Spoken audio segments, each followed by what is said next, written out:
boa noite a todos e a todas.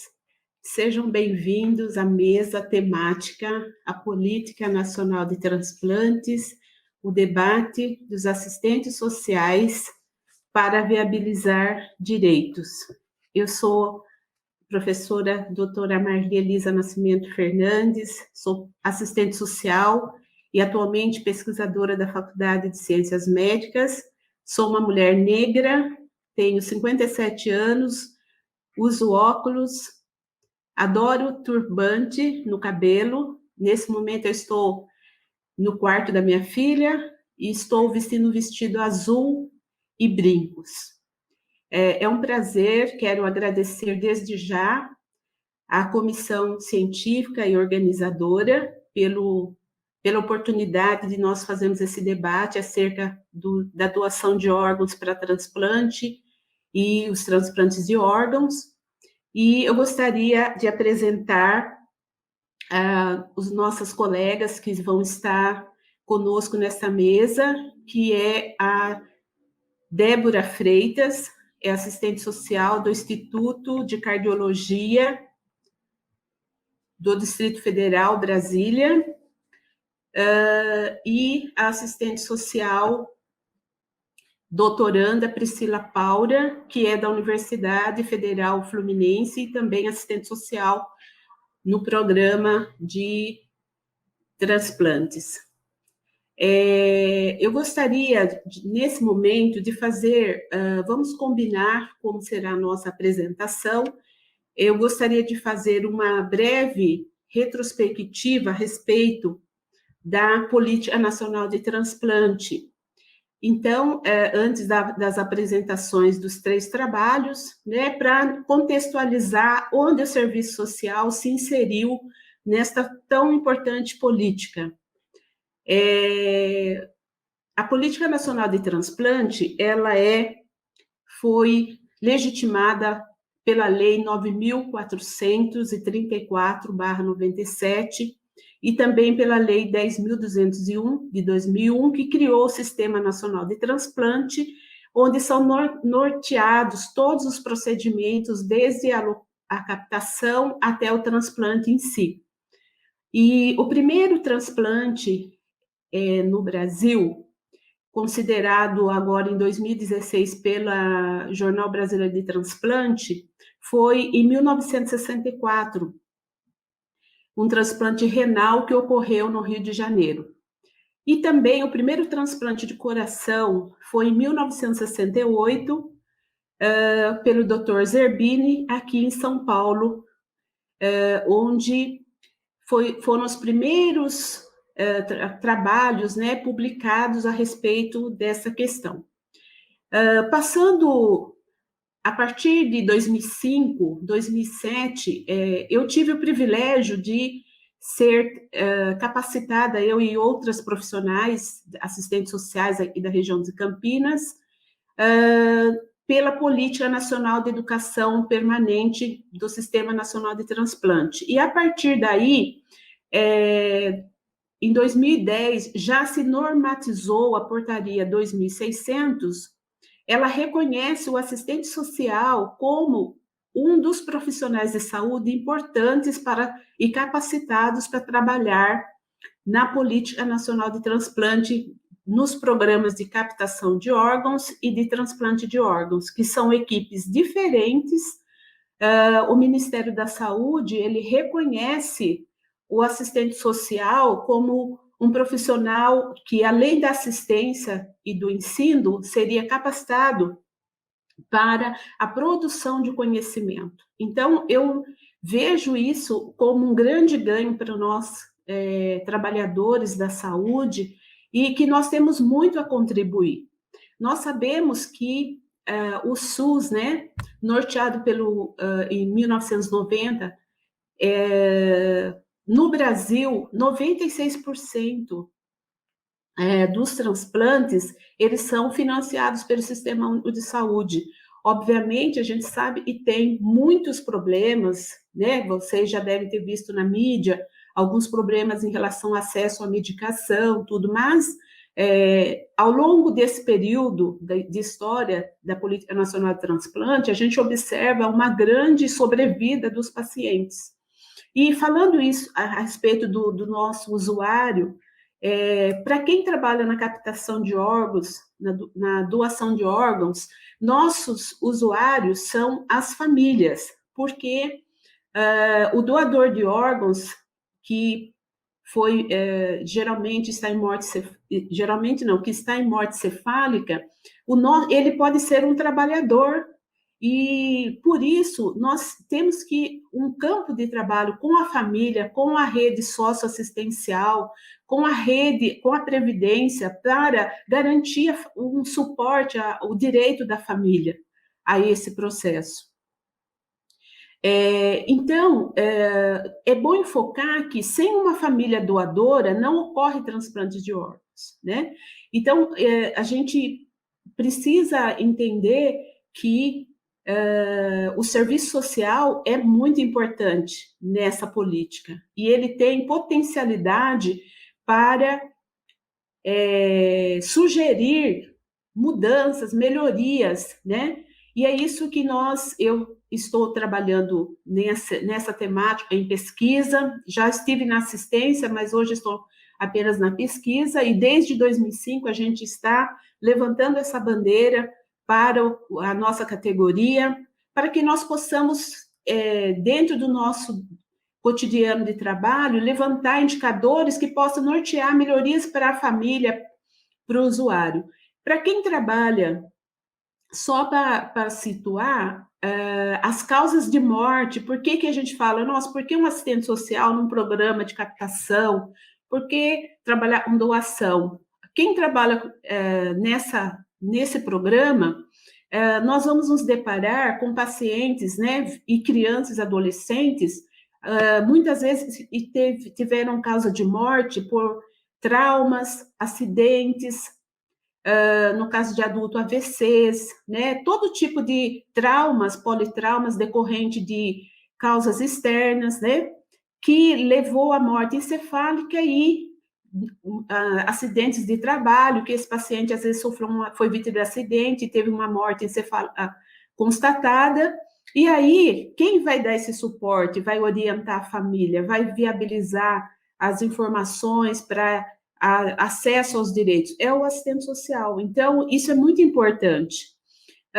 Em relação a quem trabalha no transplante de órgãos, depois as minhas colegas vão falar muito melhor do que eu só queria dar um ênfase que outro campo de atendimento são os pacientes receptor de órgãos. Então, existe toda uma normativa que eu não vou me aprofundar, porque a Débora, que trabalha nessa área, vai explicar melhor, mas só para a gente entender que o serviço social, além dos usuários, ele vai estar interagindo com uma equipe multiprofissional, onde ele não é apenas um coadjuvante, ele é um profissional capacitado para expressar as suas sugestões, para intervir nas expressões da questão social, e está fazendo todo um aparato para que esse paciente, essa família, esteja protegida pelos seus direitos sociais.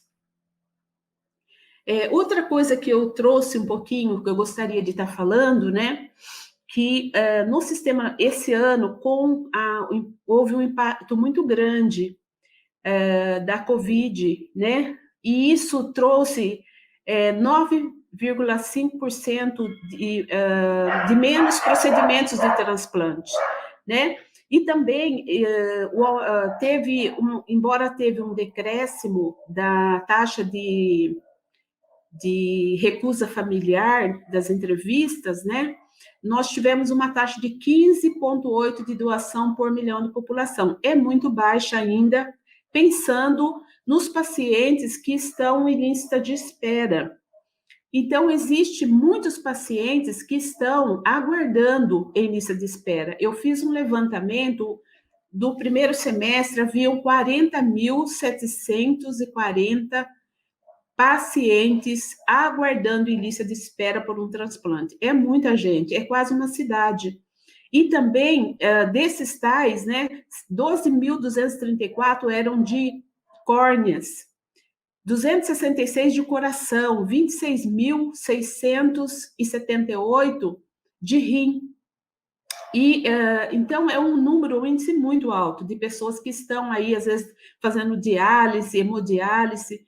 Então, é uma área que nós, assistentes sociais, temos um campo de ação fantástico, né? Nós temos, sim, é um campo, eu considero como um campo estratégico para o serviço social, na área do ensino, da pesquisa, da assistência, e também, principalmente, na área de produção de conhecimento. E nós temos muito poucos ainda teses, doutorados, temos muito pouco artigos publicados, mas é um momento de nós colocarmos a nossa capacidade intelectual, como Maria Yamamoto, né?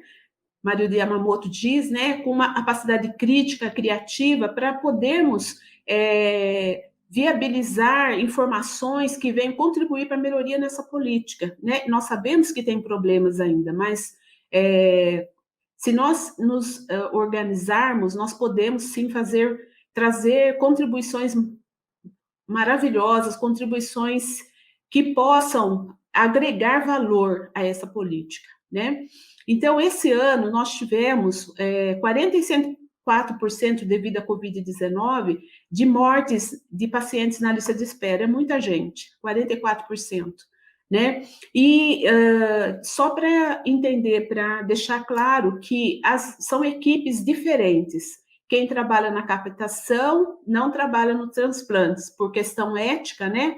A normativa do Sistema Nacional de Transplante, ela faz essa divisão para que não haja danos, interesse, né, comum. Então, e esse ano é um ano, eu acho muito bacana que a gente teve essa oportunidade, eu e as minhas colegas, de poder, nesse mês, porque dia 25 de setembro é o dia do doador de órgãos, e nós estamos aqui podendo falar um pouco dessa política, podendo expressar a nossa alegria de poder contar com esse viés que é a Política Nacional de Transplante. Então, se você quer ser um doador, você avise a sua família, é a única coisa que você tem que fazer. Eu sou uma doadora de órgãos. Então, agora eu vou passar para vocês a pesquisa que eu fiz, que é o foco hoje dessa apresentação, que é representações sociais de famílias de doadores para transplante atendidas pelo serviço social. É a minha tese de doutorado na Universidade de Campinas, sob orientação da professora Ilka Boim, onde nós, nesse objetivo desse trabalho, foi apresentar o trabalho dos assistentes sociais frente ao processo de doação e descrevendo as representações sociais que motivaram as famílias ao consentimento. Pode passar. Esse trabalho, ele é um recorte, porque a tese tem outros indicadores sociais, mas eu gostaria de pontuar o que o serviço social faz no programa de captação de órgãos para transplante. Nós, enquanto classe trabalhadora, nós trabalhamos junto à equipe multiprofissional, prestando serviços à população usuária do complexo hospitalar, que no caso são famílias de potenciais doadores e de doadores efetivos, aquelas famílias que aceitaram a doação, e mesmo aquelas que recusaram, né? Nós temos um compromisso com a qualidade do nosso serviço e, como Yamamoto fala, nós estamos preparados para atender as exigências, né, do novo tempo e vem por aí, e nós temos tido uma capacidade de propor melhorias a esse processo, esse programa. Nós utilizamos vários instrumentos técnicos operativos, que seriam um protocolo social para identificar as situações de vulnerabilidade social. E, desta forma, nós realizamos intervenção junto aos equipamentos da rede socioassistencial. Pode passar. É muito importante a gente interpretar a realidade onde nós estamos trabalhando, né? E isso é um viés que nós, após essa pesquisa, nós fizemos uma proposta de estratégia de trabalho em rede, porque geralmente, após a doação de órgãos, a família ficava sem, nós detectamos como resultado desse projeto, né? Da outra parte da tese, a família ficava sem o suporte familiar após a doação. E nós fizemos um projeto chamado Rede de Cuidados das Famílias e Doadores. Se vocês quiserem depois acessar, está no site da Unicamp, ou podem me pedir, que eu encaminho, onde nós fizemos um trabalho, um protocolo técnico operativo para atendimento dessa família no Centro de Referência de Assistência Social e também na atenção básica. Então, foi muito importante, a gente propôs como uma tecnologia de saúde, junto ao Ministério da Saúde, junto à Associação Brasileira de Transplante de Órgãos, e esse trabalho já foi publicado num livro, agora, recentemente, tem um artigo publicado, porque o assistente social ele tem essa potencialidade de estar propondo mesmo, né? É a nossa função. A partir desses pressupostos, nós fizemos essa pesquisa que eu vou mostrar agora. Pode passar. Nós fizemos uma pesquisa qualitativa, exploratória, que foi uma tese de doutorado, realizada de 2013 a 2015. Nós utilizamos o prontuário médico do hospital, né? E tem a área de captação, onde nós levantamos os dados dos doadores daquele período de um ano. Nossa amostra contou com 12 famílias de doadores de vários órgãos e 5 famílias se recusaram a participar. Nós aplicamos um questionário semi-estruturado, onde contendo dados sociodemográficos e motivações da família acerca do consentimento para a doação. Pode passar.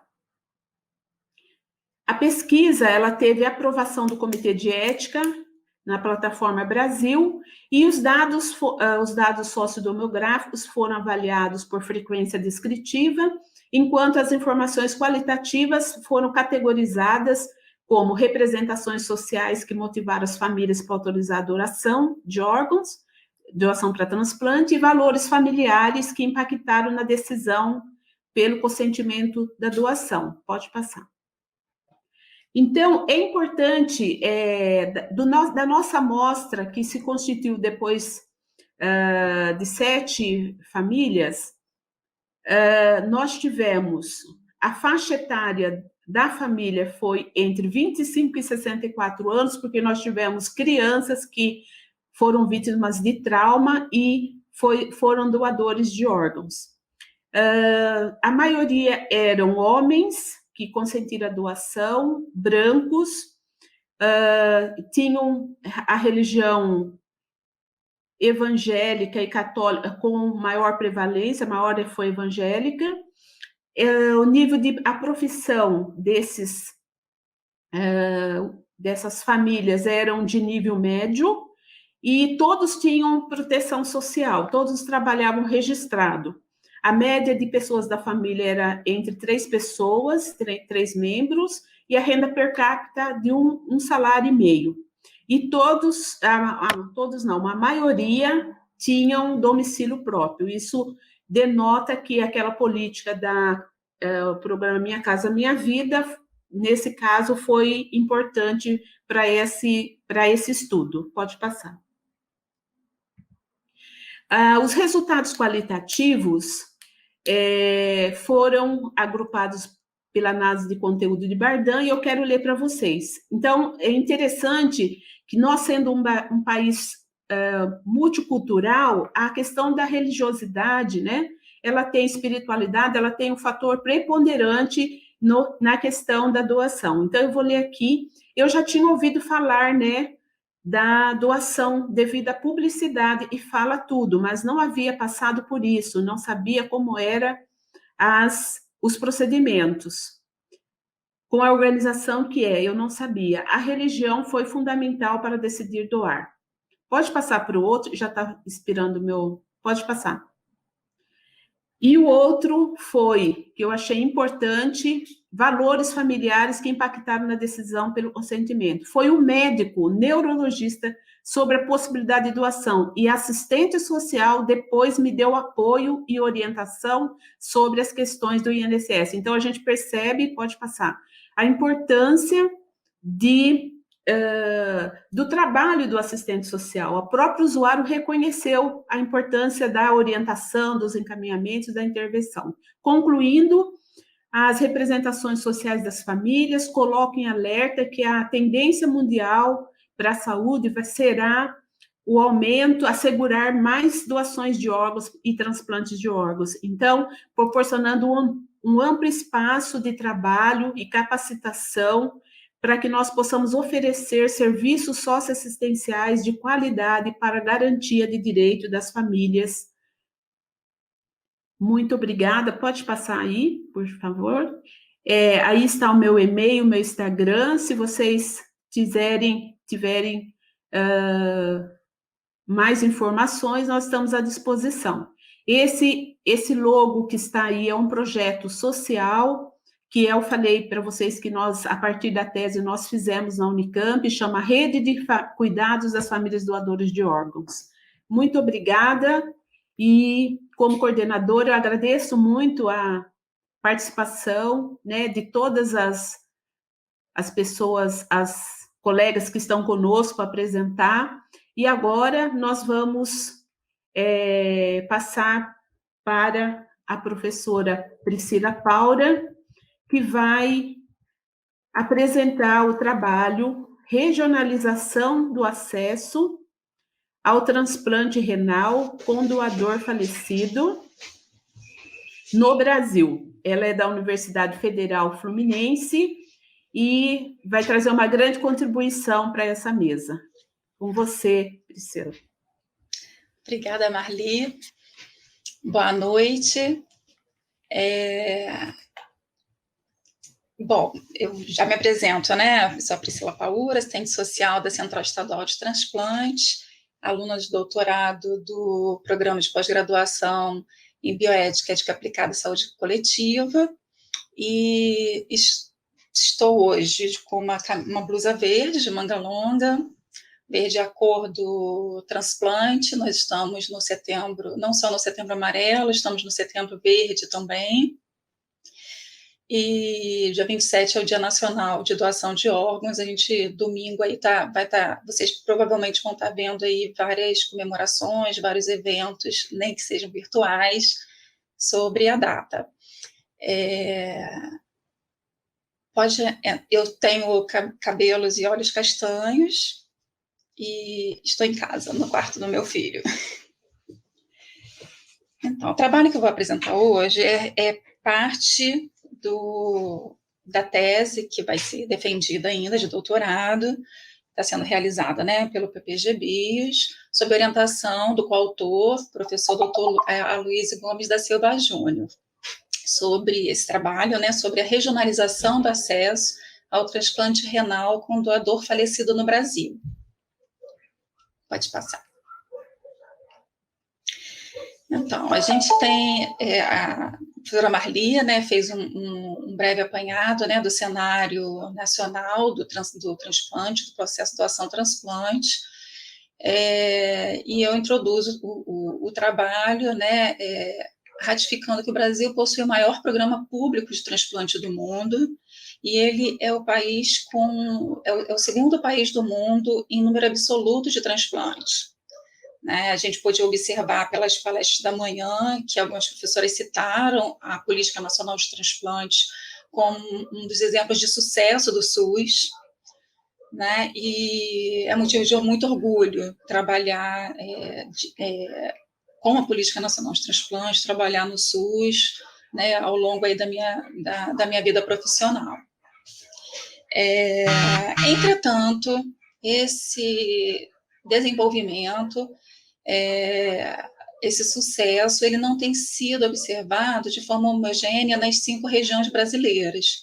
Então, o objetivo desse estudo foi de identificar se existe disparidade geográfica nos indicadores de transplante renal sob a perspectiva da universalidade e regionalização do acesso aos serviços de saúde. Pode passar. Então, como a professora colocou, né, existe o processo de doação-transplante, que acontece no Brasil a partir da Política Nacional de Transplante, com o arcabouço legal, né, ela é regulamentada pela Lei 9434, de 97, e a 10.211, de 2001, e atualmente em vigor também o Decreto 9175, de 2018, e a Portaria de Consolidação número 4, também do mesmo ano. Todo esse arcabouço legal forma a Política Nacional de Transplante e detalha qual é o papel de cada instituição nesse processo e cada etapa. A gente costuma dizer nos cursos que o processo de doação-transplante é um processo muito complexo, mas ele não precisa ser complicado se a gente entende como funciona todas as etapas. Além de ser um processo complexo, devido até à singularidade do tema, né, onde envolve vida e morte, luto, também é complexo porque envolve equipe multidisciplinar, multiprofissional, é um trabalho multissetorial. Então, eu trouxe algumas das instituições que são envolvidas nesse processo, na perspectiva, a partir do olhar, né, do transplante renal,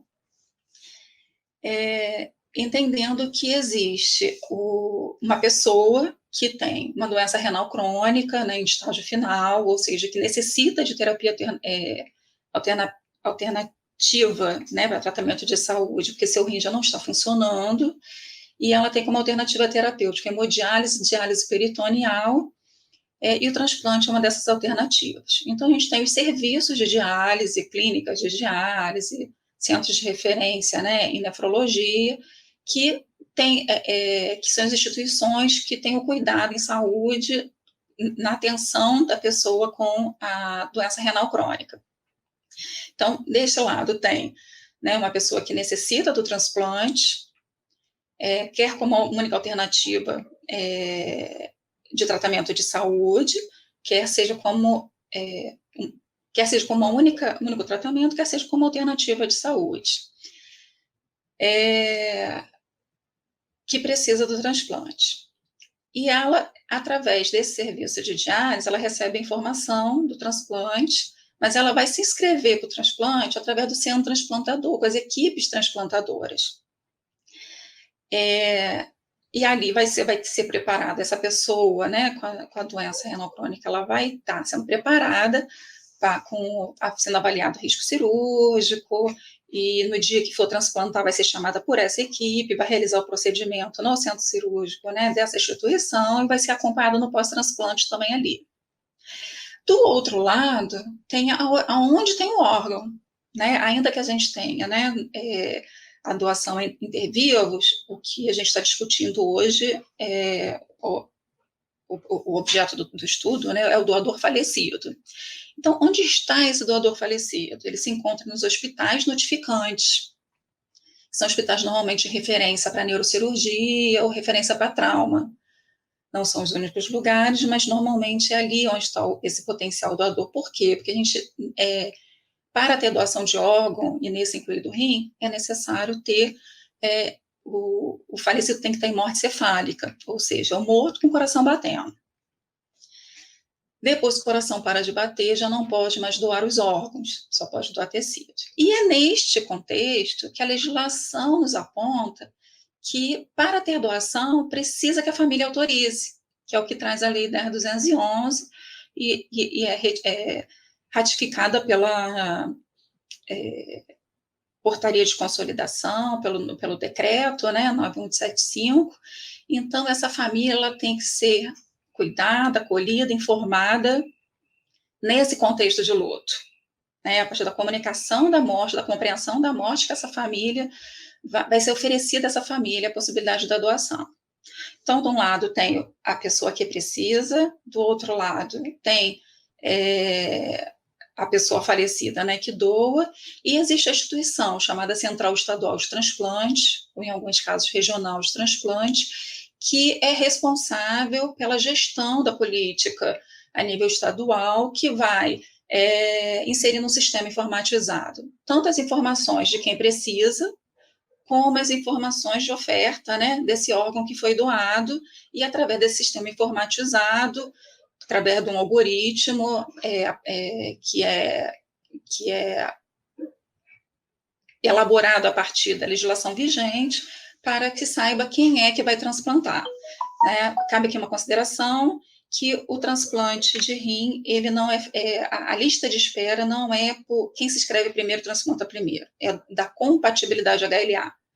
Então, todos têm que estar prontos, todo mundo que se inscreve tem que estar pronto o tempo todo para transplantar, porque você não sabe quando vai chegar um doador compatível. Pode passar.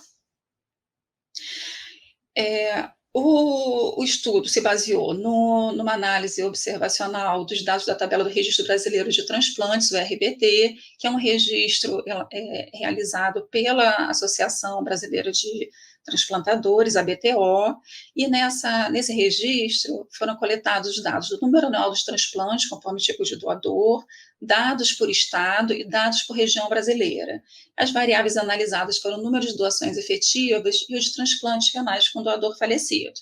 Outros dados foram coletados, né, para o estudo da tese, mas para a apresentação de hoje foram esses dados trabalhados. O período do estudo foi 2007 a 2017, e essa frequência absoluta foi padronizada em por milhão de população, né, e descrita a tendência correlacionando as regiões brasileiras com a média nacional. Pode passar. Como resultado, a gente pode ver que essa questão da oferta, né, dos hospitais notificadores, né, que eu me referi anteriormente, que é onde tem o doador e onde acontece a doação, a gente chama de doação efetiva, né, transforma-se em números de doações efetivas. E avaliando esse indicador, né, essa taxa por milhão de população, a gente observa que o Brasil, nessa série histórica, ela parte de 2007 com 6,3 por milhão de população e chega em 2007 com 15,6 PMP, né, um aumento importante de 254%. Né? Então, como a gente pode observar, o Brasil tem se desenvolvido, tem avançado, e quando a gente vai olhar a realidade das regiões, a gente pode observar que no Sul, elas parte de 2007, né, de 11,7 PMP, e chega a 2017 com 34,1 PMP. Um aumento impressionante, né, assim, bem importante, ainda que percentualmente não tenha sido tão alto quanto a região norte. A gente pode ver que a região norte, aqui que está em vermelhinho, teve um aumento percentual de mais de 600%, mas ela parte de 0,5% no início do período e chega no final do período a 3,9%. Se a gente olha essa taxa, né, de PMP de 2017 da região norte, 3,9%, e a gente compara lá com, né, mais de 10 anos atrás da região sul, ela sequer chega perto, né, da região sul. Né, tem um outro trabalho, né, segundo a Garcia, que mostra que essa diferença, né, essa disparidade entre as regiões, ela se perpetua por mais de 2 décadas. Ainda que a gente veja avanços e ainda, né, que o Brasil tem um resultado muito bom no cenário internacional. Para ter assim, um pouco de noção da situação do Brasil no cenário internacional, existe um observatório de dados de doação e transplante no cenário internacional, que é o Registro Internacional de Doação de Órgãos para Transplante, que no ano de 2007 trouxe o Brasil na 21ª posição em relação a doações efetivas, fazendo com que a gente tenha uma importância, né, nesse cenário internacional, mas ainda com muito a evoluir.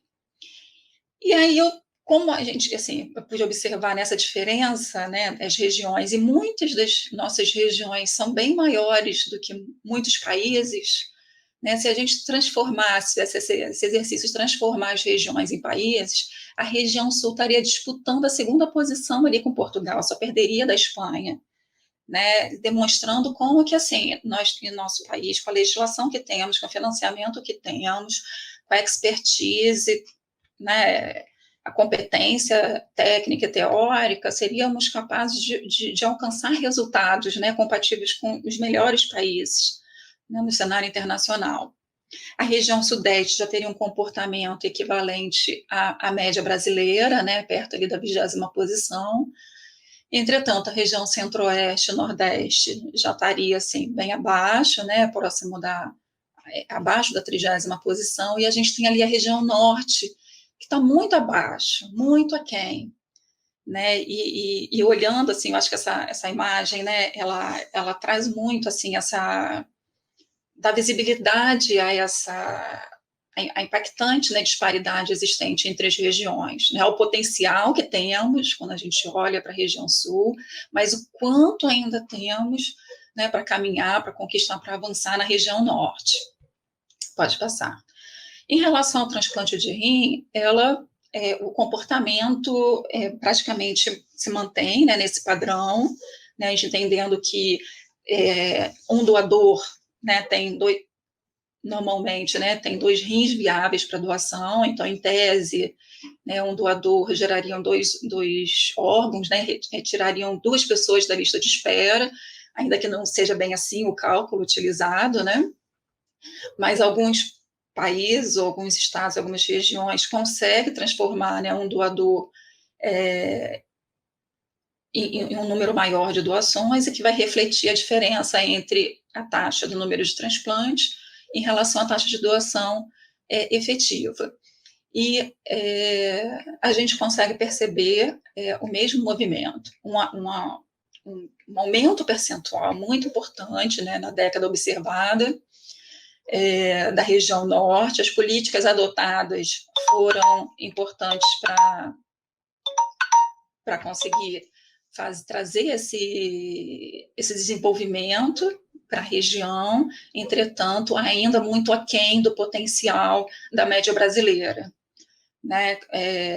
Consequentemente, se a gente faz o mesmo exercício de comparar com a realidade internacional, ainda que a região sul dessa segunda posição em relação à doação efetiva e vá para e caia um pouco, ainda assim ela sustentaria números equivalentes à 4ª posição no cenário internacional, né? Confirmando nosso potencial de trabalho. Pode passar. E aí eu gostaria de fazer algumas reflexões a respeito da contribuição do serviço social nesse processo, né? Como que a gente pode contribuir nas diversas etapas ou nas diversas instituições, nos cenários para a garantia desse acesso ao transplante. E aí, nesse sentido, né, em relação aos serviços de diálise, né, o serviço social pode contribuir oferecendo a todas as pessoas que não tenham contraindicação absoluta para o transplante informações sobre o acesso, né, encaminhando para um centro transplantador no período estabelecido pela RDC, quer seja no hospital de referência, em alguns estados, né, existe esse desenho da rede, quer seja no mais adequado de escolha do usuário, aqui no Rio de Janeiro é assim, de escolha do usuário, quer seja nos estados que não tenham esse tipo de tratamento, né, de assistência à saúde, oferecendo, informando, facilitando em relação ao tratamento fora de domicílio. Pode passar. Em relação aos centros transplantadores, é ali que a pessoa recebe formalmente informações sobre a inscrição para o transplante, se já está inscrito, qual o número de inscrição, que eu costumo falar que é o CPF do transplante, né, que é o RGCT, os critérios de alocação, né, dizendo que não é o tempo de espera em lista, e sim a compatibilidade HLA, que é o principal fator para a seleção, né, desse potencial receptor. E, assim, o que eu acho é uma informação importantíssima para todos nós termos que trabalhamos, né, dessa rede de cuidado com transplante.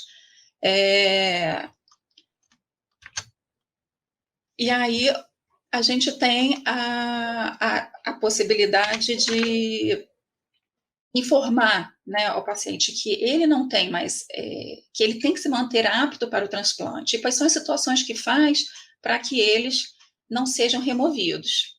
Pode passar.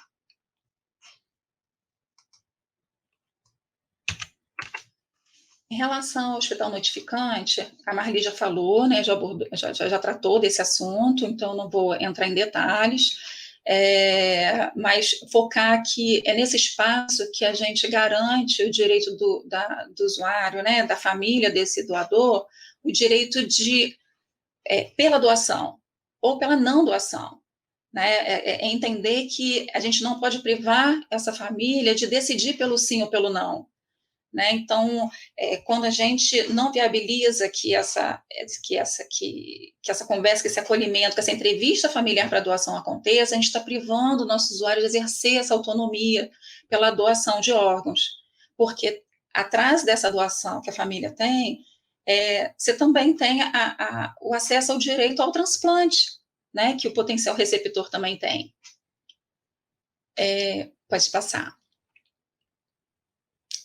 Em relação até onde eu trabalho, né, que é a Central Estadual de Transplante, eu trabalho num órgão gestor, e ele também pode se beneficiar do olhar qualificado do assistente social no que tange ao transplante, porque é nesse nível que a gente pode colaborar com o planejamento, com a elaboração da política estadual de transplante, né, assessorando as demais instituições, quer seja aos centros transplantadores, aos centros de diálise, às CIDOTs, né, as comissões de transplante, receber destas informações sobre a barreira de acesso a locais, dialogar com os movimentos sociais, dentre outros,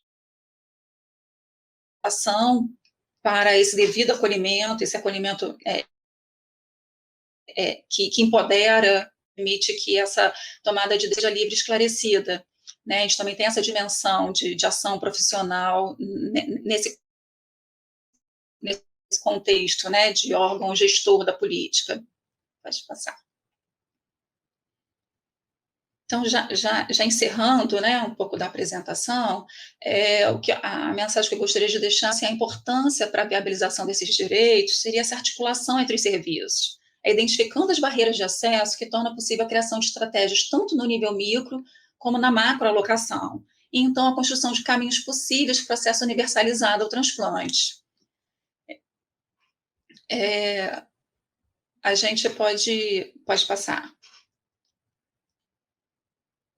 Soares? Então, já fazendo algumas considerações, né, sem que esgote o tema, apenas algumas observações, né, mesmo algumas considerações em relação ao estudo, né, que alguns estados brasileiros eles já avançaram bastante no desenvolvimento das políticas estaduais de transplante, alcançando resultados comparáveis de países com melhores indicadores do mundo. Enquanto esse potencial não se transforma em realidade, as disparidades geográficas continuam representando uma importante barreira de acesso universalizado ao transplante, não no sentido da falta de gratuidade, que é garantido, né, visto que, né, mas no sentido da escassez acentuada e até a ausência de órgãos disponíveis para transplantes em algumas regiões, né, porque se tem pouca doação, provavelmente vai ter pouco transplante. Então, entender que tem que trabalhar nessas duas perspectivas. Pode passar. Em relação ao serviço social, né, enquanto profissional de saúde, a contribuição, né, ter como competência intervir junto às questões de cunho econômico, social e cultural, né, a Marli trouxe, né, o aspecto religioso também, que possam comprometer a eficácia dos programas de promoção, proteção e recuperação da saúde. Encontra-se dentro das principais ações a serem desenvolvidas a busca pela garantia do direito do usuário aos serviços de saúde que favoreçam sua condição de saúde. Né? Essa intervenção ela pode se dar a diferentes planos, e esse olhar qualificado sobre os determinantes e condicionantes da saúde, vivenciada pela população usuária, permite a identificação e proposição de estratégias de enfrentamento para essas barreiras de acesso ao transplante, compreendendo que essas barreiras não são só do transplante, né? Elas são observadas a partir da própria característica do Brasil, né, como um país que traz importantes resultados na sua desigualdade, né, social. E Pode passar. Os achados apontam para a necessidade de se implantar diferentes mecanismos compensatórios, objetivando minimizar as disparidades e assim alcançar a universalidade do acesso ao transplante renal do Brasil e assim a sua efetiva regionalização. Obrigada. Pode passar mais uma? Mais duas. Soares, segue meu e-mail, meu telefone de contato. Eu digo sim à vida. A vida a gente curte e compartilha. Obrigada. Muito boa apresentação. Nós vamos agora passar para outro trabalho, que é da Débora Freitas, com muita honra, lá do Instituto de Cardiologia do Distrito Federal. E, se vocês perceberam, nós fizemos um eixo de pensamento. A minha área foi captação e doação, a área da Priscila, se eu não estou errada, foi a área da alocação e distribuição, né? E agora nós vamos falar do transplante em si, né? As atribuições, o trabalho é serviço social e transplante cardíaco, os desafios da intervenção profissional. Com a Débora. Boa noite, obrigada, Marli. É um prazer estar aqui na minha autoapresentação. Eu sou uma mulher jovem, de cor parda, estou usando óculos, tenho olhos e cabelos castanhos, estou usando uma blusa de coral, a cor, num fundo branco. É um prazer estar aqui e compartilhar desse trabalho. Como a Marli bem falou, esse trabalho foi fluido e construído num formato em que a gente pudesse compreender as etapas do transplante e de como que ele acontece. Então, desde uma pessoa que trabalha nessa área até uma pessoa que não teve contato, está conseguindo acompanhar essas etapas. E é muita felicidade que eu apresento esse trabalho, Serviço Social e Transplante Cardíaco, os desafios da intervenção profissional, que é fruto do exercício profissional não apenas meu, mas de toda uma equipe que compõe o serviço. Pode passar.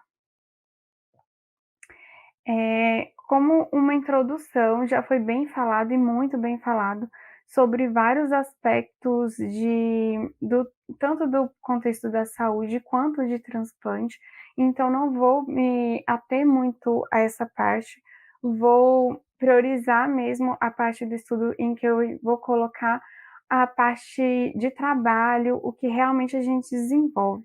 Esse é um relato de experiência que acontece numa instituição filantrópica. Ontem foi muito bem falado sobre as categorias dos hospitais, né, instituições de saúde, em todos os seus contextos. Então, essa é uma instituição filantrópica que realiza esse trabalho de alta complexidade, e aí pensando na questão da densidade tecnológica mesmo. Então, um hospital que recebe pessoas que têm indicação de cirurgias cardíacas ou transplante, um centro multitransportador localizado no Distrito Federal, e que compõe uma equipe de 5 assistentes sociais e que desenvolve um trabalho. Então, vou falar um pouquinho sobre essa realidade dentro desse contexto do SUS, tá? A instituição, ela atende 94% dos seus atendimentos são voltados para o SUS, então essa realidade é do SUS. Pode passar. Quando a gente vai falar de serviço social, a gente pode, e transplante cardíaco, a gente poderia falar em vários aspectos. Então, para começar, vamos saber quem é esse receptor. Marli falou sobre a questão de como é feita a captação muito bem. Priscila trouxe a questão permeando os nossos trabalhos, tanto da captação indo para a distribuição, e falando um pouquinho ali sobre aquele sujeito que vai ser o receptor, e eu vou falar aqui diretamente do receptor a transplante cardíaco. O transplante cardíaco ele é indicado para pessoas que têm insuficiência cardíaca avançada, que não respondem mais a um tratamento clínico. Então, ele segue todos os protocolos e diretrizes nacionais e internacionais que estão vinculados mesmo à política de transplante do SUS. O desafio do trabalho com os pacientes indicados a transplante, ele supera a qualidade uniprofissional de exercício profissional e ele impõe um trabalho multiprofissional e preferencialmente interdisciplinar. Então, isso é uma coisa que a gente vai falar ao longo do trabalho e é importante ressaltar que quando a gente fala de transplante cardíaco, a gente está falando de mais do que um momento cirúrgico. A gente está falando de um processo que é complexo, cheio de etapas e mudanças, tanto na dinâmica do usuário quanto dos seus familiares. Pode passar, por favor.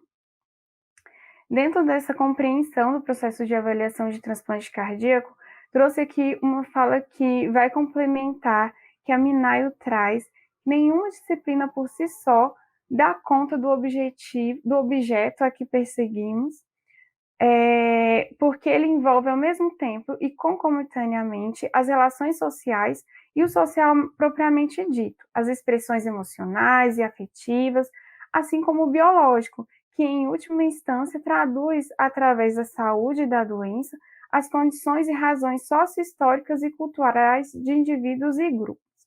Foi bem falado, né, tanto nessa mesa, que já trouxe o conceito ampliado de saúde, a gente vai falar sobre isso, como mais cedo, também a gente falou sobre esse aspecto e sobre a visão de totalidade do sujeito, o papel do serviço social dentro dessa perspectiva e de como a nossa ação é voltada para trazer não só a singularidade, mas para trazer todos esses aspectos de totalidade do usuário e de seus familiares. Pode passar, por favor. Então, reforçando os conceitos de saúde que a gente está trabalhando aqui, para a gente entender o que estamos trabalhando com esse sujeito.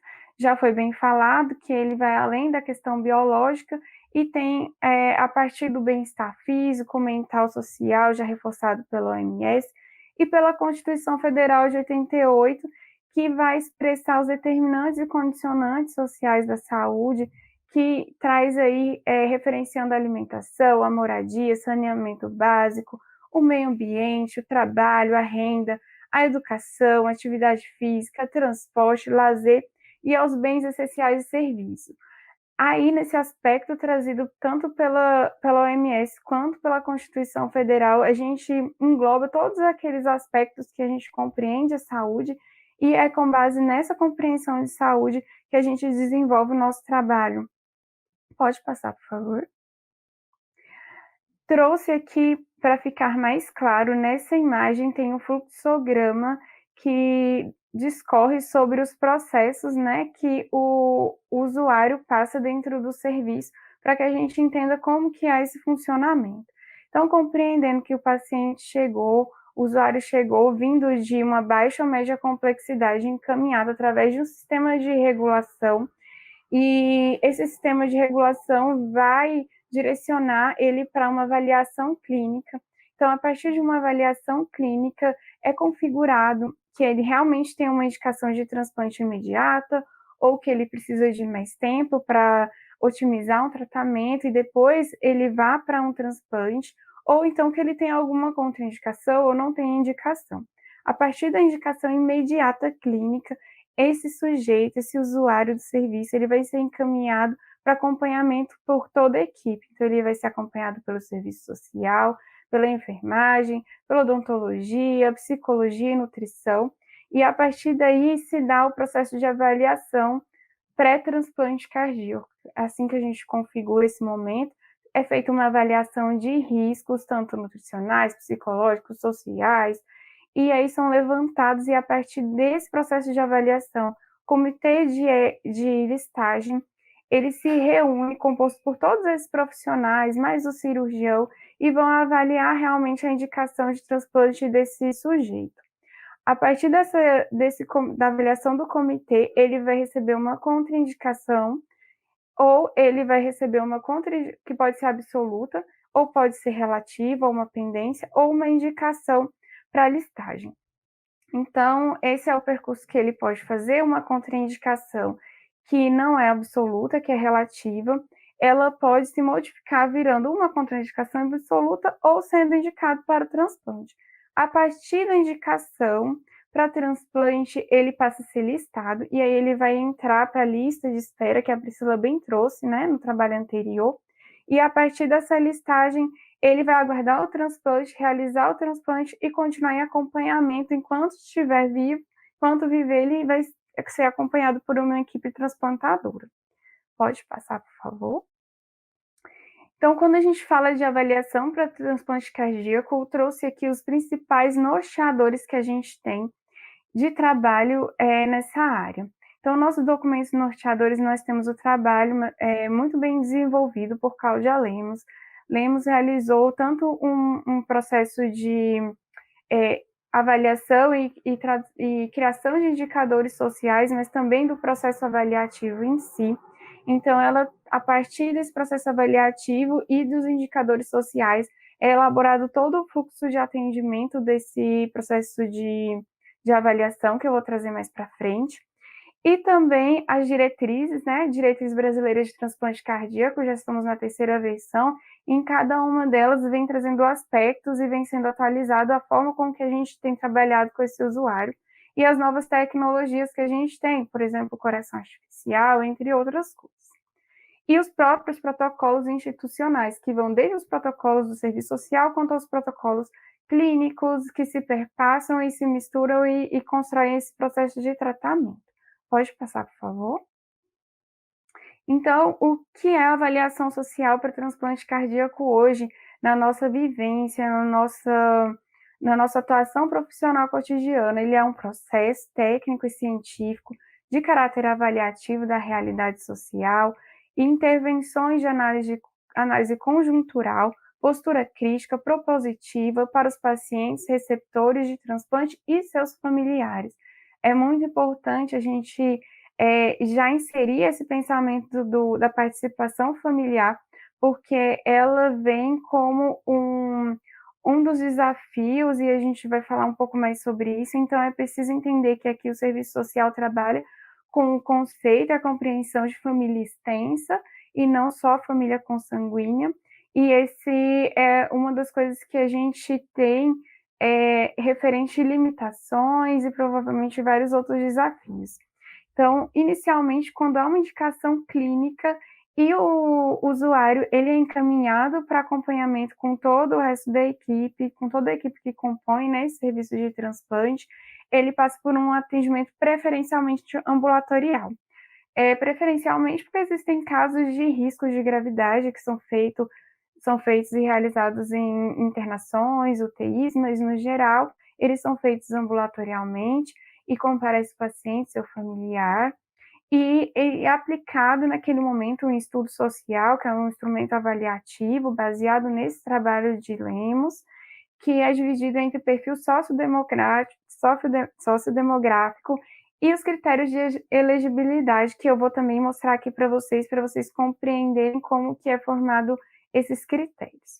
Então, após isso, a participação ativa do serviço social no comitê de listagem, e nesse comitê de listagem a gente desenvolve e traz a percepção de totalidade do sujeito. Então, é um momento que a gente pode individualizar o tratamento e pode também reforçar aspectos que são considerados significativos.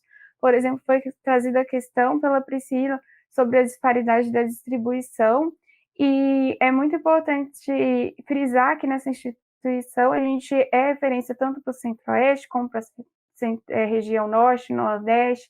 Então, a gente recebe pessoas que vêm oriundas do Brasil inteiro, e por conta disso tem aí vários aspectos que devem ser considerados na singularidade. É nesse momento que a gente consegue expressar isso.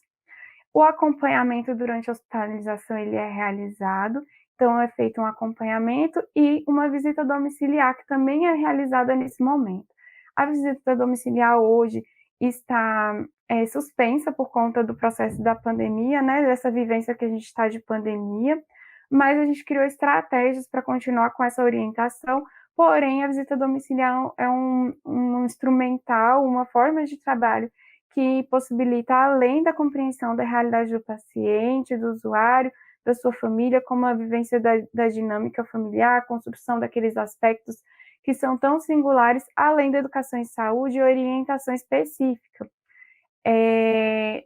Após a alta hospitalar, o paciente continua em acompanhamento social, e isso vai demandar de cada aspecto, de cada vivência, daquilo que a gente entende que é necessário. Por exemplo, a gente vai trazer aqui um aspecto de fragilidades econômicas ou fragilidade de suporte familiar, isso vai ser acompanhado no pós também, até a gente identificar que não há mais necessidade, e caso volte a ter necessidade, ele volta em acompanhamento.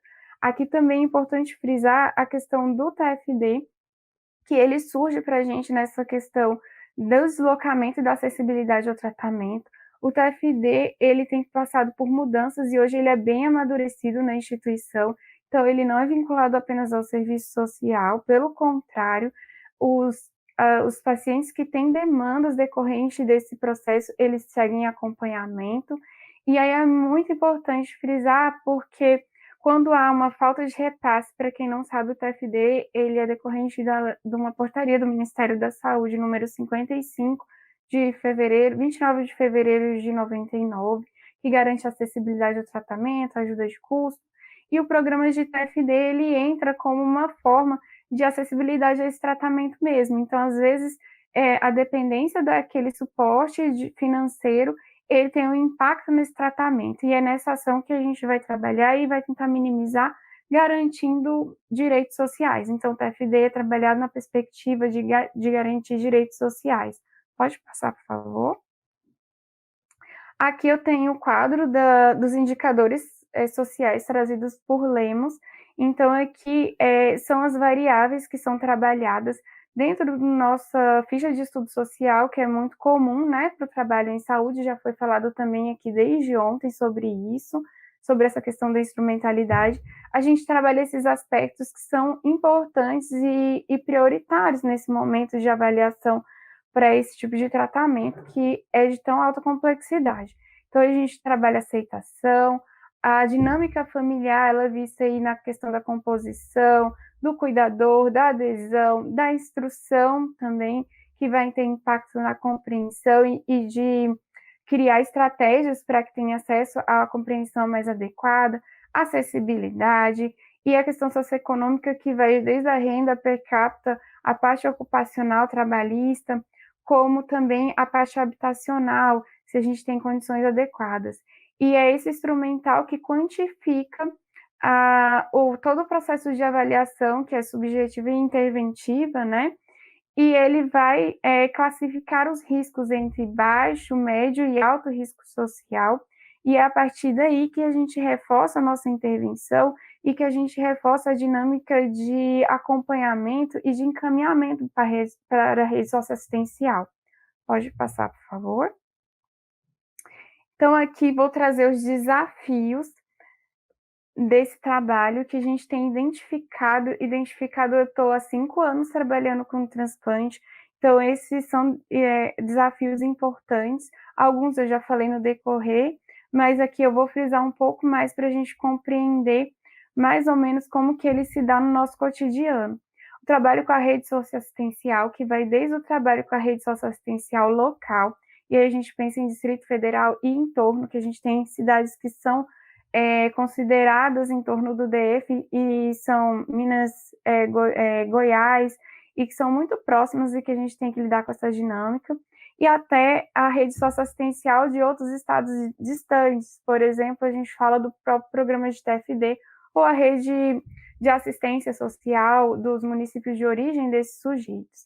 Então, essa dinâmica se dá de uma forma bem desafiadora, porque a gente percebe que é perceptível as fragilidades de comunicação e de acesso. Aí tem, né, todo aquele nosso conceito de saúde já trazido, pensando que para aderir a uma compreensão de cuidado em saúde, em seu conceito amplo, a gente teria que ter uma articulação dessas políticas em tempo hábil. Então, vamos supor que o sujeito tem uma fragilidade habitacional, que tem um foco de infecção importante, precisa ser reparado, e a gente entra em contato com a rede, e tanto a rede está com essas dificuldades, e a gente se depara com várias dificuldades de assegurar condições básicas de moradia, por exemplo. Então, esse é um desafio que a gente enfrenta e que temos criado estratégias de comunicação mais efetiva com esses serviços para tentar viabilizar esse direito e não dificultar um processo de tratamento.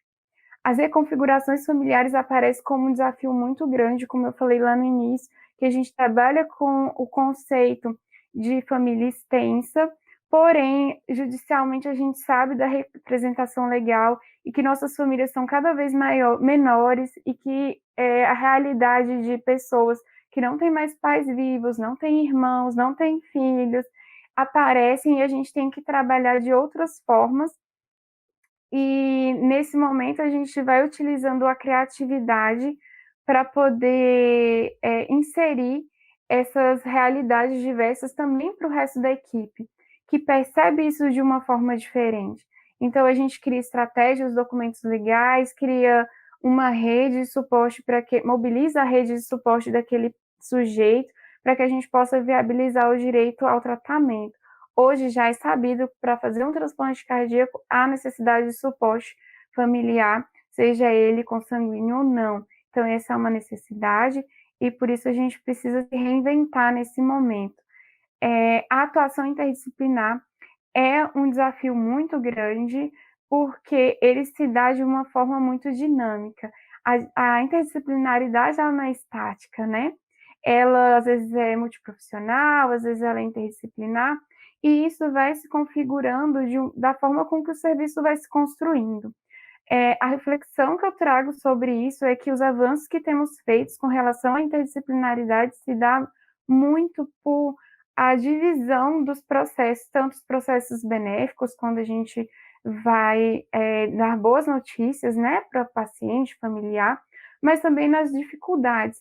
Normalmente, quando tem uma contraindicação, quando tem alguma coisa que é um pouco mais séria, um pouco mais vinculada à parte clínica, a parte da equipe do serviço social, assim como os outros membros de nutrição, enfermagem, não se envolvem nessa dinâmica. E a responsabilidade acaba sendo médica. E ao perceber isso, começamos a modificar essa forma com que é construído o serviço e participado dos processos e auxiliado nessa parte de comunicação e participado ativamente a equipe em coletivo, e isso faz com que a percepção pelo nosso serviço também seja alterada e a gente construa um serviço um pouco mais horizontal. E um desafio, e que eu talvez considere um dos maiores também, eu acho que não tem uma hierarquia aí entre eles, mas a atualização do protocolo de avaliação é um desafio. Então, aqui nós nos propomos, eu, enquanto verbalizando esse trabalho, mas enquanto construção coletiva, nós nos propomos a escrever o que é realizado e ao mesmo tempo, instigar a nós mesmos para a criação e atualização desse protocolo, que ele foi criado em 2002, 2003, e até esse momento não passou por nenhuma atualização significativa. Então, é muito importante que isso aconteça. Pode passar, por favor? Então, como reflexão, eu trouxe aqui um debate sobre a construção coletiva do fazer profissional na atuação do serviço social, no trabalho com transplante, mas também sobre a compreensão das atuais limitações que ultrapassam o âmbito institucional e trazem essa perspectiva da necessidade de diálogo sobre intersetorialidade, sobre o que a gente entende como saúde, de como esse conceito de saúde tem se construído no Brasil, né? Como que se dá a saúde pública no Brasil. E que essa contribuição, ela possa, na prática, né, que essa prática possa estimular os programas a documentarem as suas experiências, a fortalecerem e mobilizarem a política de saúde ampliada. E que a gente possa trabalhar em coletivo, né, nessa reconstrução.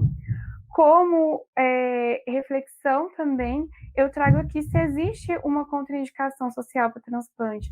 Enquanto uma equipe, né, capacitada e técnica, pensando na viabilização de direitos, como que se dá essa contraindicação social? Como que seria considerado isso? Hoje nós temos, na prática, apenas múltiplas contraindicações associadas que podem ser configuradas um pouco como contraindicação social, mas qual é o nosso papel nesse momento, né? Fica essa reflexão, mesmo porque qual é o papel do Estado como provedor de saúde pública? Então, traga essa indagação para que a gente possa refletir sobre o nosso papel, sobre a nossa atuação e sobre o poder que a gente tem de construir políticas públicas, de indagar e de trazer essa reflexão sobre a nossa prática cotidiana de uma forma a viabilizar outras formas de atuação. Pode passar, por favor? Então, aqui, para que todos vejam, tem uma foto com as 5 assistentes sociais que compõem essa equipe. Todos estão usando verde, como a Priscila falou, verde é a cor símbolo do transplante, que vamos comemorar agora no dia 25, como esse dia. Tem contato. É um prazer tanto trabalhar com essa equipe, como poder falar sobre o trabalho que a gente desenvolve, e é uma honra estar participando aqui dessa mesa. Muito obrigada, e permaneço à disposição. Arli? Excelente apresentação. Agora, nós já temos 2 perguntas, né? Recebemos bastante elogios pela proposta dessa discussão da Política Nacional de Transplante. O tempo é bem curto, né? Então a gente não consegue falar tudo que a gente faz. E tem uma pergunta aqui do Luiz Carlos de Abreu. Ele faz uma pergunta: boa noite, por gentileza, nos dias atuais ainda podemos considerar a técnica de saturação de fala uma etapa para pesquisa qualitativa? As revistas na atualidade têm limitado o aceite. E a outra pergunta, também do Luiz Carlos: de fato, qual a participação efetiva do assistente social no transplante renal? E que tipo de pesquisa quanto ao método tem sido realizada nessa área? É possível citar algum outro exemplo? Então, o que nós vamos fazer, colegas? Eu posso responder a primeira, porque eu faço a pesquisa qualitativa. O que vocês... Vamos nós 3 responder? Acho que fica melhor, né? Pode ser, quem quer começar?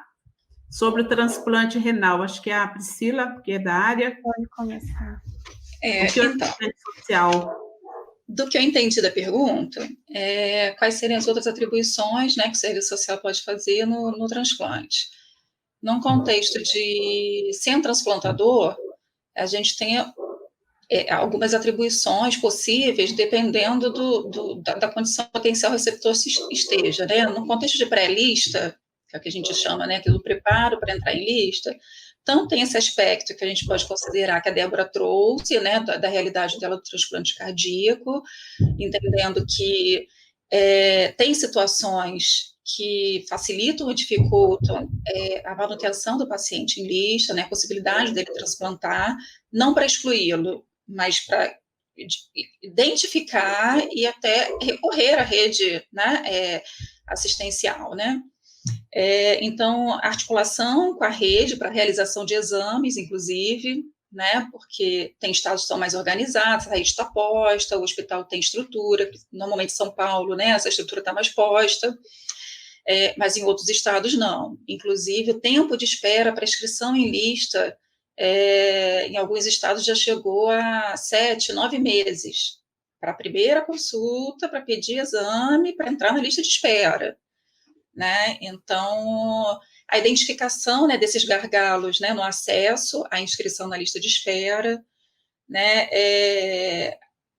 então são algumas das considerações, né, que o serviço social pode servir, né, quer seja da articulação da rede, quer seja de orientação a essa pessoa que tem interesse em transplantar.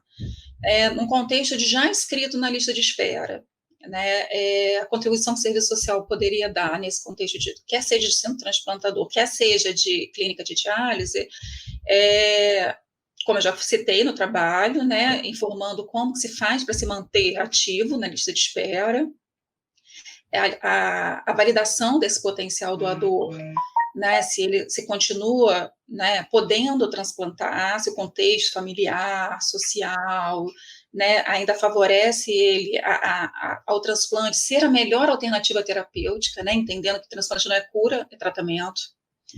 Né? Então, e tem algumas situações que o transplante não é a melhor alternativa, que talvez a diálise seja mais adequada, que a diálise peritoneal seja mais adequada. Né? Uma outra questão também, que eu acho que talvez a gente explore pouco, que é na ausência de indicação para o transplante, né, quer seja na fase inicial, quer seja uma vez inscrito no transplante e posteriormente, de acordo com o tempo de espera prolongado, agravamento das comorbidades que o potencial receptor se encontre, a contraindicação para transplante seja absoluta. E aí o paciente, esse potencial receptor, não querer mais continuar em tratamento de diálise. E aí, assim, como que a gente se posiciona diante da autonomia dessa pessoa? Né? De repente, querer um cuidado paliativo na nefrologia. Estamos preparados para discutir isso? Ou será que o serviço demanda que a gente tenha estratégias mirabolantes para convencer esse paciente a fazer diálise? Né?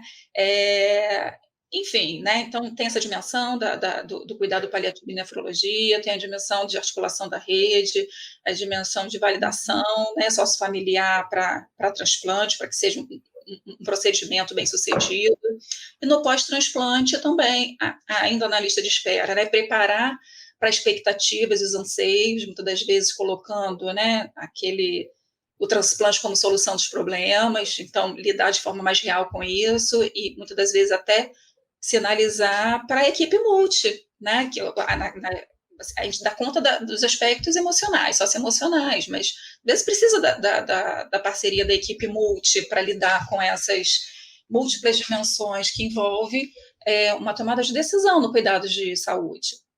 Falei mais do centro transplantador, mas teria outras atribuições também da atenção básica, né, que poderia também colaborar. Mas aí eu vou deixar para esses colegas responderem. Eu posso falar um pouquinho sobre o receptor renal, que eu também acompanho, eu faço esse trabalho com receptores renais. A gente tem trabalho tanto em clínicas de hemodiálise que são desenvolvidos e acompanhamento que vão passar por todas essas questões socioeconômicas, biológicas, em todo esse nosso mesmo acompanhamento. E no processo de avaliação é seguido o mesmo protocolo. Então, na instituição que eu trabalho, ele segue o mesmo formato do protocolo do transplante cardíaco, ele recebe acompanhamento de multiprofissional e, basicamente, ele passa mais ou menos pelo mesmo processo. O que vai diferenciar são os protocolos do transplante, que é diferenciado, né? Que o do transplante cardíaco, ele é muito mais rigoroso, com prazos e tempos, mas, ao mesmo tempo, a gente tem no transplante renal um tempo de espera em fila muito maior. Então, a gente precisa lidar com esse tempo, a expectativa e a organização familiar a longo prazo, médio e longo prazo. Então, às vezes, é um acompanhamento que inicia e aí está tudo certo, e depois a gente tem que retomar, atualizar todos esses dados. Então, são vários desafios nesse processo. Mas, atualmente, eu posso falar pela minha instituição, eu sei que nem todas as instituições conseguem oferecer esse tipo de serviço multiprofissional, que é uma pena, porque realmente é o ideal para esse tipo de tratamento.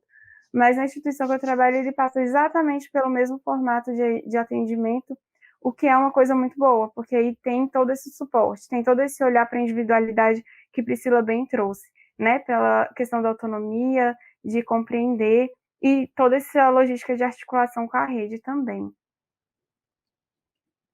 Acho que é Marli. Marli, tá ouvindo? Acho que ela caiu, né? Tô achando que ela caiu. Opa, enquanto caiu ela volta. Aí, voltou. Seja bem-vinda de volta. Então, respondendo um pouco, a minha internet deu problema.